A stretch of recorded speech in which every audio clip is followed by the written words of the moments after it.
चलिए तो हम लोग चलते हैं रंग वर्णांधता एक की वंशागति की।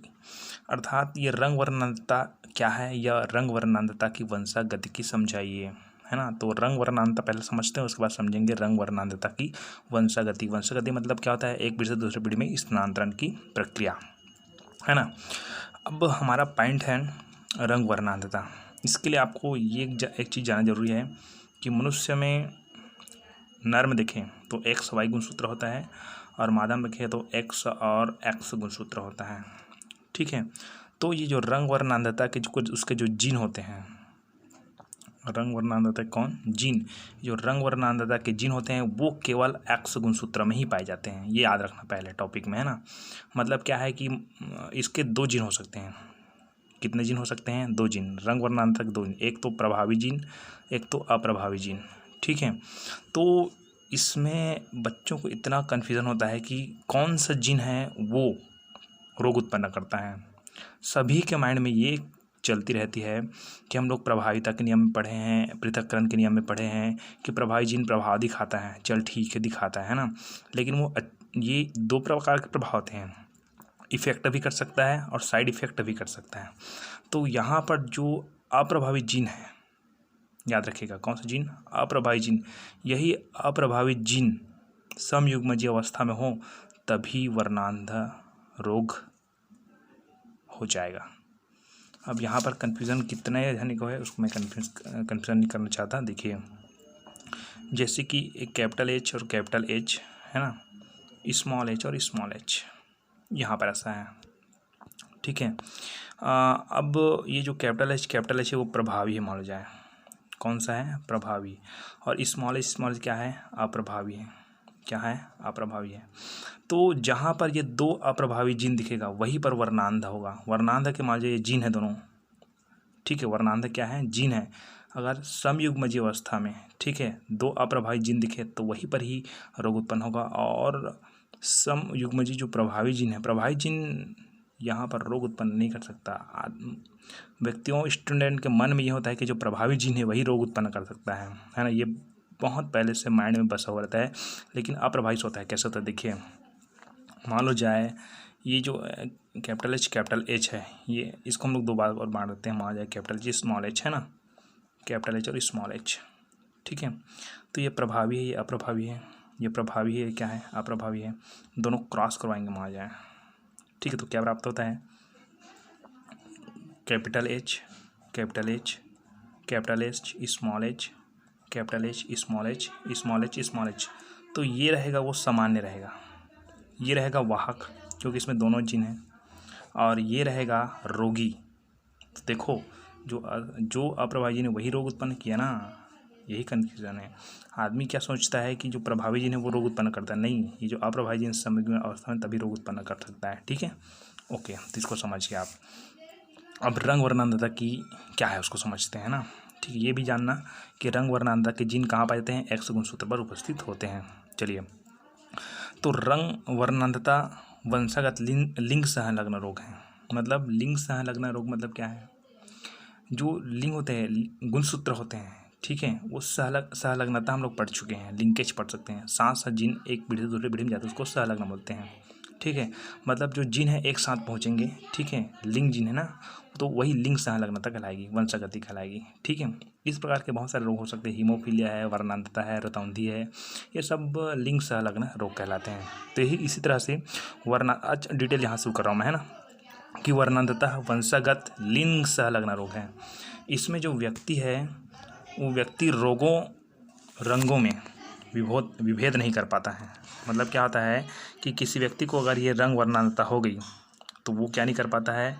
रंगों में क्या नहीं कर पाता है? विभेद नहीं कर पाता है। जैसे कि वो देख कर नहीं बता पाएगा कि ये जो रंग है लाल रंग का है कि हरा रंग का है, ठीक है। अर्थात डिटेल यहाँ शुरू करेंगे कि अभी केवल वर्णांधता बता रहा हूँ, ठीक है। वर्णांधता वंशागत लिंग संलग्न रोग है।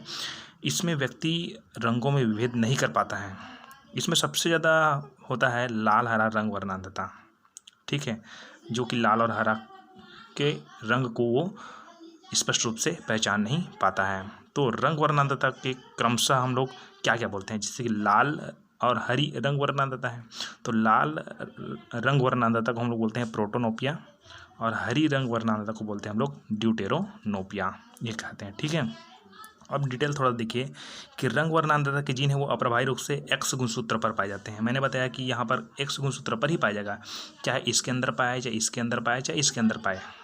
ठीक है, एक्स गुणसूत्र पर ही पाया जाएगा। ठीक है, लेकिन अप्रभावी रूप से ना, कौन से रूप से? अप्रभावी रूप से। अब याद रखना कि मान लो जाए, बहुत ज़बरदस्त बात है यहाँ पर, कि मान जाए रंग वर्णांधता के जीन एक्स गुणसूत्र पर है, एक्स गुणसूत्र पर है, तो वो रोगी है?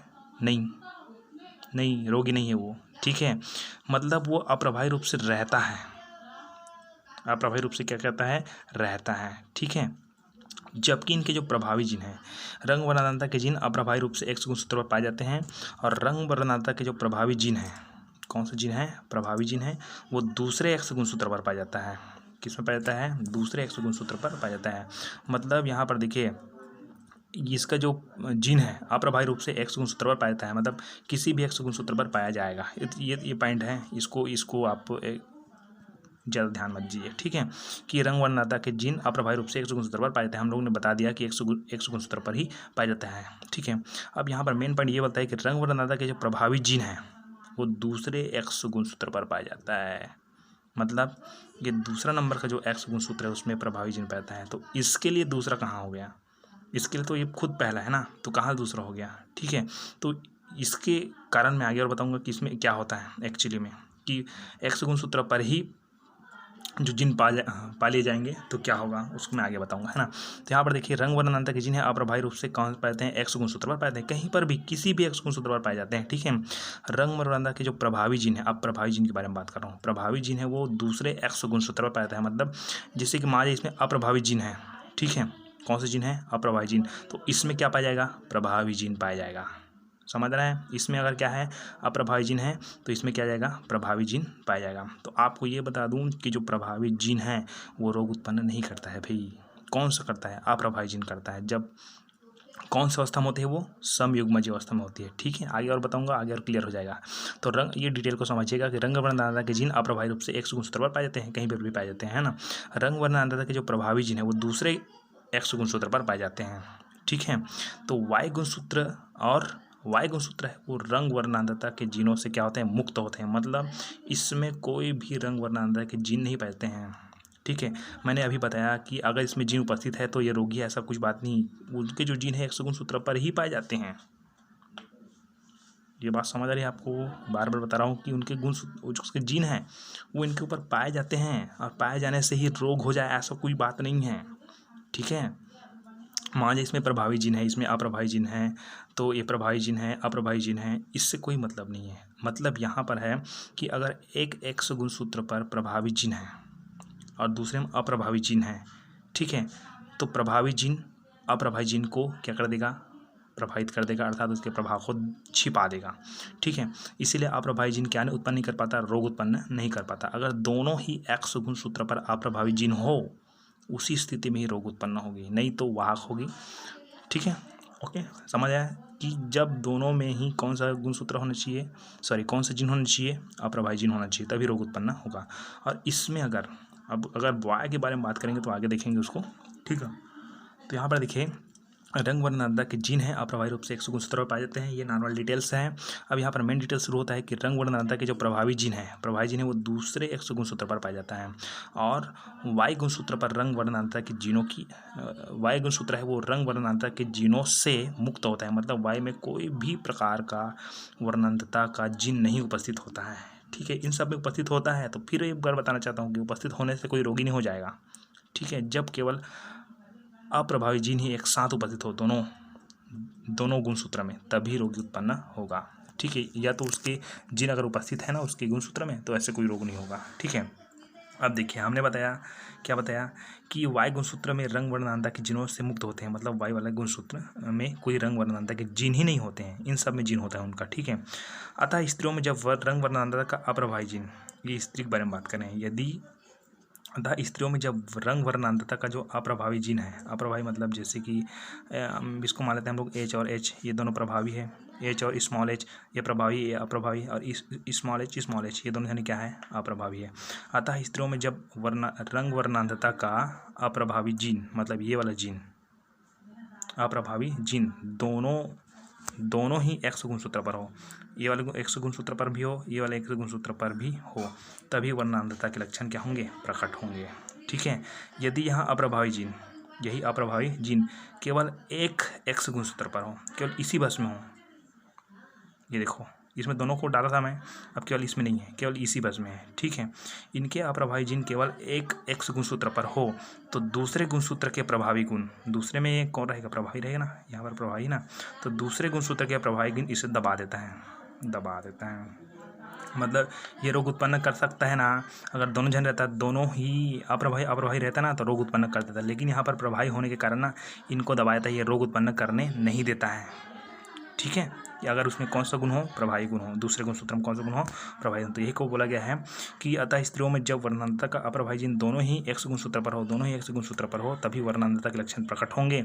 यदि एक अप्रभावी जीन केवल एक गुणसूत्र पर हो और दूसरे गुणसूत्र प्रभावी गुण गुणसूत्र पर हो तो दूसरे गुणसूत्र की जो प्रभावी गुण है ना, इसको दबा देता है, मतलब ये रोग उत्पन्न करने नहीं देता है। इन्हीं कारणों से ज़्यादातर स्त्रियाँ क्या होती, वाहक। अब यहाँ पर आपका मेन पॉइंट आ गया कि अगर मैंने कहा कि स्मॉल एच होगा तो रोगी होगा, चलो ठीक है, लेकिन यहाँ पर स्मॉल एच और कैपिटल एच है, मान लो जाए, इसको मैं माना हूँ ना, ऐसा कोई स्मॉल एच और कैपिटल एच वाला बात नहीं है ना, इसको मैं स्मॉल और कैपिटल एच ऐसे मान दिया हूँ, है ना। तो अगर यहाँ पर क्या बोला जा रहा है कि स्मॉल एच और स्मॉल एच है तो रोगी है, ओके, कैपिटल एच है तो एकदम सामान्य है। अब स्मॉल एच और कैपिटल एच तब क्या होगा, उस स्थिति में ना ये जो स्त्रियाँ होती है क्या होती है, वाहक होती हैं। ठीक है, एक ये अप्रभावी जीन है ना, एक एक्स गुणसूत्र में, इसको इधर भी लिख सकते हैं, कोई दिक्कत नहीं, बड़े एच को इधर लिख देते हैं, छोटे एच को इधर लिख देते हैं, तो इसमें कोई दिक्कत नहीं होनी चाहिए ना। ठीक है, तो कैपिटल एच स्मॉल एच है तो स्मॉल एच है वो रोग उत्पन्न कर सकता है, और कैपिटल एच सामान्य है तो ये रोग उत्पन्न करेगा, तो इसका प्रभाव को दबा देता है कि तू रोग उत्पन्न नहीं कर सकता है, लेकिन कुछ ना कुछ तो दिखाएगा, तो ये दिखा देता है वाहक। तो कैपिटल एच स्मॉल एच स्थिति में क्या हो जाएगा, वाहक हो जाएगा। ठीक है, ना कि वर्णांध। क्लियर हो गया ये। अब आगे चलते हैं कि चूंकि पुरुष में केवल एक ही एक्स गुणसूत्र होते हैं, ये देखिए पुरुष में केवल कितने गुणसूत्र होते हैं, एक ही गुणसूत्र होते हैं, अतः वर्णांधता के जीन उपस्थित होने पर, अगर इसमें मैंने बताया कि एक्स गुणसूत्र पर ही वर्णांधता के जीन उपस्थित होते हैं, तो यहाँ पर एक्स में ही वर्णांधता के जीन मान जाए आ गया। ठीक है, पुरुष के बारे में बात करें अभी, इसको आप भूल जाइए, है ना। ठीक है, तो यदि जो एक्स गुणसूत्र है उसी गुणसूत्र पर वर्णांधता के जीन आ गया, अप्रभावी जीन आ गया, अकेला केवल, इसमें दोनों में आता था तब रोग होता था, एक में आता था तो केवल क्या होता था, वाहक होता था। याद रखिएगा, एक में आता था मतलब क्या होता था, वाहक, दोनों में आता था तो क्या होता था, रोग। लेकिन दोनों में अगर सामान्य वाला आ जाएगा ना तो कोई रोग नहीं होगा ना। ठीक है, ये भी याद रखना, ऐसा कोई सिचुएशन नहीं आती है, लेकिन नहीं मतलब ऐसे कोई एच और कैपिटल एच स्मॉल ऐसे कुछ मानते नहीं। ठीक है, मैं इसको समझाने के लिए मान दिया हूँ। चलिए अब क्या चलते हैं हम लोग कि न केवल पुरुष में केवल एक ही एक्स गुणसूत्र होता है, पुरुष में केवल एक ही क्या होता है, एक गुणसूत्र होता है, एक्स गुणसूत्र होता है, अतः वर्णांधता के जीन की उपस्थिति होने पर पुरुष वर्णांध हो जाता है। मतलब डायरेक्टली पुरुष में अगर केवल एक ही वर्णांधता के जीन उपस्थित है, ठीक है, जो कि रोग उत्पन्न करता है, अगर एक ही एक्स में उपस्थित है तो ये वाहक नहीं कहलाएगा। हमने अभी पढ़ा है कि अगर एक में होगा, ठीक है, स्त्री में, और एक में नहीं होगा तो ये वाहक कहलाएगी, दोनों में होगा मतलब रोगी। और इसमें केवल एक ही में ही अगर उसके वर्णांधता के जीन उपस्थित हो तो डायरेक्टली जो पुरुष है वो हो जाएगा डायरेक्टली रोगी, ना कि वाहक। कभी भी वाहक नहीं होता है, ये याद रखिएगा। ठीक है, ये है वर्णांधता के बारे में। इसको रिपीट करके देखिए क्योंकि मैं रिपीट नहीं करूँगा, है ना। चलिए अब आते हैं हम लोग रंग वर्णांधता की वंशागति, रंग वर्णांधता की वंशागति। तो इसके लिए आपको ये जो चिन्ह है उसको समझना है आपको, है ना। कैसे समझना है आप देखते रहिए कि मान लो जाए एक सामान्य स्त्री, देखिए दो प्रकार से हो सकती है ना। पहला प्रकार होता है कि स्त्री है वो रंग वर्णांध स्त्री हो सकता है या वाहक स्त्री हो सकता है। ठीक है, पुरुष क्या हो सकता है, डायरेक्टली वो रंग वर्णांध होता है या तो सामान्य हो सकता है। ठीक है, चार स्थिति दिख रहे हैं। महिला है रंग वर्णांध भी हो सकती है, वाहक भी हो सकती है, और पुरुष से केवल वर्णांध हो सकता है, वाहक नहीं हो सकता है, या सामान्य हो सकता है। अच्छा, महिला सामान्य भी हो सकती है ना, महिला सामान्य, रंग वर्णांध और वाहक तीन हो सकती है। ठीक है, और पुरुष सामान्य, वर्णांध, ठीक है, और वाहक नहीं हो सकता। ठीक है, ओके। चलिए, तो मैं जहाँ पर मैं गोला लगाऊंगा उसका मतलब होता है कि एक एक्स गुणसूत्र पर वर्णांध के जीनों, जैसे मान इसमें गोला लगा देते हैं ऐसे, तो इसका मतलब ये समझना कि मादा के एक एक्स गुणसूत्र पर किसके जीन हैं, वर्णांधता के जीन हैं। और मैंने बताया कि दोनों एक्स गुणसूत्र पर हो तभी क्या होगा, रोग एक समय। तो इसका मतलब क्या हुआ, ये क्या है, वाहक है बोलेंगे। ठीक है, अगर दोनों हो गया तो हो गया रोगी महिला के रूप में। ठीक है, पुरुष तरफ जाएं तो पुरुष में केवल एक में ही से अगर लग जाता है गोला तो सीधी बात ये क्या हो जाएगा, वर्णांधता। इसमें आप कन्फ्यूजन मत होइएगा। ठीक है, ठीक है। अब देखिए मान इसको मैं एक बार एग्जांपल और दे रहा हूँ आपको। अगर एक एक्स पर गोला लगा हुआ है तो ये क्या हो जाएगा, महिला वाहक। दोनों एक्स पर गोला लगा हुआ है मतलब क्या हो जाएगा, ये रोगी। इसमें कल एक एक्स पर गोला लगा है मतलब क्या हो जाएगा, पुरुष। सीधी से वर्णांध हो जाता है। ठीक है, तो आपका वर्णांधता की वंशागति उदाहरण यहाँ पर लिखेंगे, वर्णांधता की वंशागति को समझिए। क्वेश्चन कैसे टाइप से आएगा उसको मैं बता देता हूँ। क्वेश्चन इस तरह से आएगा कि एक सामान्य स्त्री एवं वर्णांध पुरुष, सामान्य स्त्री एवं वर्णांध पुरुष के बीच, सामान्य स्त्री एवं वर्णांध पुरुष के बीच वर्णांधता की वंशागतिकी को समझाइए। या सामान्य पुरुष एवं सामान्य स्त्री एवं वर्णांध पुरुष, सामान्य स्त्री एवं वर्णांध पुरुष के द्वारा उत्पन्न संतानों में वर्णांधता को समझाइए, ऐसा आ सकता है। तो मैं चित्र बना रहा हूँ, इधर मान बनाता हूँ मैं नॉर्मल लेडी, नॉर्मल लेडी मतलब सामान्य स्त्री। यहाँ पर लिख दें उदाहरण को, सामान्य स्त्री, इन्हीं दोनों के ऊपर क्रॉस करवाना है अपने को, सामान्य स्त्री। तो मान जाए हम लोग इसको एक्स मान लेते हैं, इसको एक्स मानते हैं। तो मैंने बताया कि यदि एक गोला लगाऊंगा मतलब क्या हो जाएगा, वो वाहक हो जाएगा। दो गोला में क्या हो जाएगा, वर्णांध हो जाएगा। ठीक है, लेकिन हमको क्या बोला गया है, सामान्य स्त्री, मतलब इसमें किसी में भी गोला नहीं लगेगा। ठीक है, दूसरा चलते हैं, वर्णांध पुरुष। तो इसका होता है एक्स और वाई, एक्स और क्या होता है, वाई। तो हम लोग तो ये तो जानते ही होंगे, आप सब जानते होंगे कि अभी मैं शुरू में बताया कि एक्स में अगर एक में ही गोला लग गया मतलब वो वाहक नहीं होगा, डायरेक्टली क्या हो जाएगा, वो वर्णांध हो जाएगा। मतलब ये जो पुरुष है क्या हो जाएगा, वर्णांध। ठीक है, अब इसमें हम लोग चलते हैं वंशागतिकी में। तो ये आप लोग क्रॉसिंग तो आप जानते हैं, बहुत जगह हम लोग क्रॉसिंग करवा चुके हैं। ठीक है, चलिए मैं डायरेक्टली टाइम ना हो करके पहले से क्रॉसिंग करवा दिया हूँ। देखिए तभी से एक बार बता रहा हूँ कैसे, कहाँ से गया ये, पहला इधर ये दोनों में गया। ठीक है, एक जगह से दो जगह ही जा सकता है ना। ठीक है, ये कम्प्लीटली एक संतान है ना, अलग अलग नहीं है। ये कम्प्लीटली एक संतान है, ये एक संतान है और ये एक संतान है। चार की संभावना होती है, आप तो जानते हो, संतान एक ही पैदा होते हैं, मतलब ये चारों में से कोई एक है ना। तो यहाँ पर ये दोनों गया इधर और ये इसमें और ये इसमें इधर गया। ठीक है, इधर से लाएँ तो एक इसमें गया और एक इसमें गया, एक इसमें गया और एक क्या है, इसमें गया। तो इसमें क्या मतलब ये दो जगह है ना, दो जगह दोनों में आ सकता है, ये दोनों में, इस दोनों में, ऐसा ऐसा। ठीक है, तो देखिए बस आपको क्या करना है कि यहाँ से क्या प्राप्त हो उसको लिखना है हमको। एक्स को पहले लिखते हैं, तो यहाँ से हमको एक्स प्राप्त हुआ एक्स। ठीक है, ओके। अब देखिए ये दूसरा नंबर का डंडी, सॉरी कहाँ से आया है, ये आया यहाँ से, इधर से आया है। ठीक है, तो यहाँ पर एक एक्स आया, लेकिन उस एक्स में गोला लगा हुआ है, मतलब ये क्या है, रोगी है। क्या है, रोगी। मतलब यहाँ पर भी एक गोला लगा देते हैं हम लोग। ठीक है, चलिए अब दूसरा हम चलते हैं। दूसरा हम देखिए इसके पास, तो इसके पास यहाँ से एक एक्स आया है, एक्स सीधा लिख देते हैं, कोई दिक्कत नहीं। यहाँ से एक वाई आया है। ठीक है, तो यहाँ पर वाई लिख देते हैं, कोई दिक्कत नहीं। गोला देखते रहिए। ठीक है, तीसरा हम देखते हैं, यहाँ से एक एक्स आया है एक्स, और यहाँ से एक, अच्छा एक एक्स यहाँ से भी आया ना, यहाँ से एक तो यहाँ चला गया, तो एक एक्स यहाँ से आया है और वो गोला वाला एक्स है। ठीक है, और यहाँ लास्ट में जाते हैं तो यहाँ से एक एक्स आया है और यहाँ से एक वाई आया है। अब देखिए पहली बात तो ये तो आपको ये समझ आना चाहिए कि कौन बॉय है और कौन गर्ल है। ठीक है, कौन डॉटर है और कौन सन है। ठीक है, तो इसमें आपको बता दूं कि जो एक्स एक्स दिख रहा है वो डॉटर है,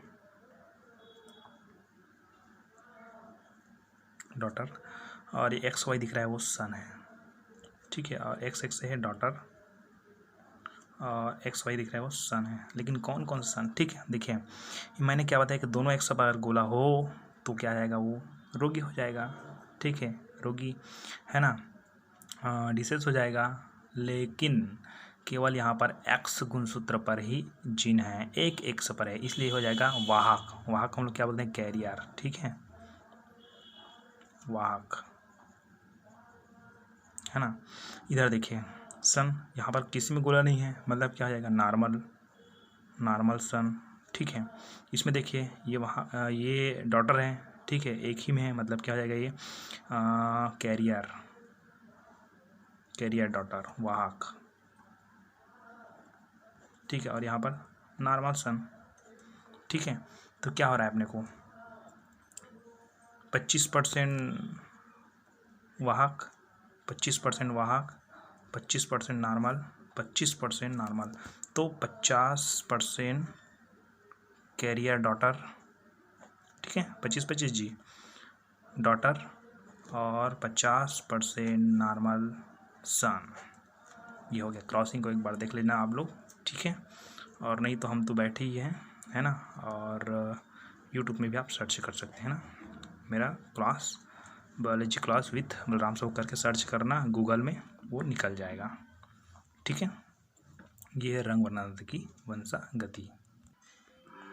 चलिए इन्हीं क्वेश्चन को आज हम लोग बदल के देखते हैं, है ना। रंग वर्णांतर की वंशागति के दूसरा उदाहरण के रूप में देखते हैं, है ना। तो सामान्य स्त्री की जगह हम लोग लिख देते हैं वाहक स्त्री, वाहक स्त्री। ठीक है, तो वाहक रहेगी, मतलब हम लोग को क्या करना है, एक एक एक्सम क्या लगाना है अपने को,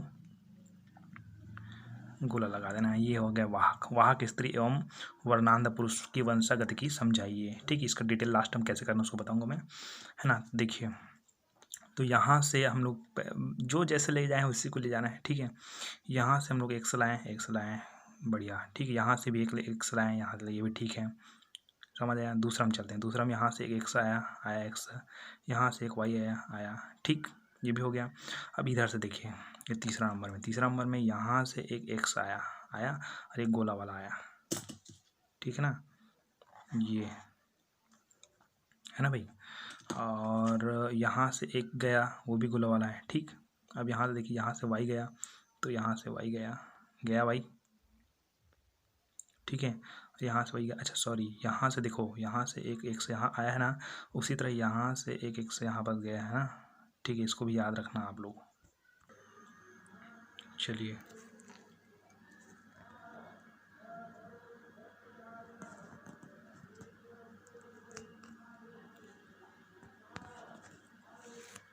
यहाँ से देखिए, है ना, इसमें यहाँ से एक से गया, ये दिक्कत नहीं, यहाँ से एक से गया, ये भी दिक्कत नहीं हुआ ना, यहाँ से एक से गया, ये भी ठीक है, एक वाई से ठीक है। ये एक्स यहाँ से गया, एक एक्स, एक एक्स यहाँ से गया, गया। अब देखिए यही एक्स है, एक बार इधर गया है ना, इसमें यहाँ से आया, लेकिन इसमें देखिए लास्ट में तो एक वाई यहाँ से आया है और एक एक्स यहाँ से आया है भाई, तो ये एक्स में भी और क्या लगाना पड़ेगा, गोला लगाना पड़ेगा। ठीक है, अब क्या करते हैं, एक्स और एक्स है मतलब डॉटर है ना, और एक में है मतलब कैरियर डॉटर, एकदम सही है, कैरियर डॉटर। ठीक है, दूसरे चलते हैं, एक्स और वाई कुछ नहीं इसमें, तो ये नॉर्मल सन है, ये भी एकदम करेक्ट है। ठीक, तीसरा में चलते हैं, यहाँ पर दोनों ही एक्स में गोला लगा हुआ है, मतलब क्या है, कलर ब्लाइंड डॉटर। ठीक है, यहाँ पर कैरियर को हटाकर क्या लिखेंगे हम लोग, कलर ब्लाइंड डॉटर। और यहाँ पर देखिए नॉर्मल सन था ना, लेकिन यहाँ पर एक में लग गया है, एक में ही लगते ही देरी है लड़के में, उसके बाद हो जाएगा एक coloured, coloured blind, sorry colour blind son. ठीक है, तो क्या लिखेंगे हम लोग, यहाँ पर लास्ट हम डिटेल करेंगे कि यदि वाहक स्त्री एवं वर्णांध पुरुष के बीच, है ना, शादी की जाए या क्या किया जाए कि यदि वर्णांध सामान्य, यदि वर्णांध स्त्री एवं सॉरी वाहक स्त्री एवं वर्णांध पुरुष के मध्य, ठीक है, शादी की जाए, तो उसमें उत्पन्न संतानों में, ठीक है, उसमें उत्पन्न संतानों में 25% कैरियर डॉटर, 25% नॉर्मल सन, 25% वर्णांध अर्थात कलर ब्लाइंड डॉटर एवं 25% कलर ब्लाइंड सन उत्पन्न होंगे। ठीक है, ऐसा लिखना है लास्ट में, उस वाले के पीछे में भी ऐसे लिख देना, मैं बता नहीं पाया। ठीक है, ओके, चलिए ठीक है। चलिए आपको एक सवाल भी दे देता हूँ, आप अगर बनाना चाहें तो, है ना, नहीं तो आप कुछ भी कर सके, आपका है, पब्लिक चैनल है, आप कुछ भी कर सकते हो। यदि सामान्य पुरुष और वाहक स्त्री के बीच क्रॉस किया तो क्या होगा, सामान्य पुरुष मतलब एक्स वाई और वाहक स्त्री मतलब ये।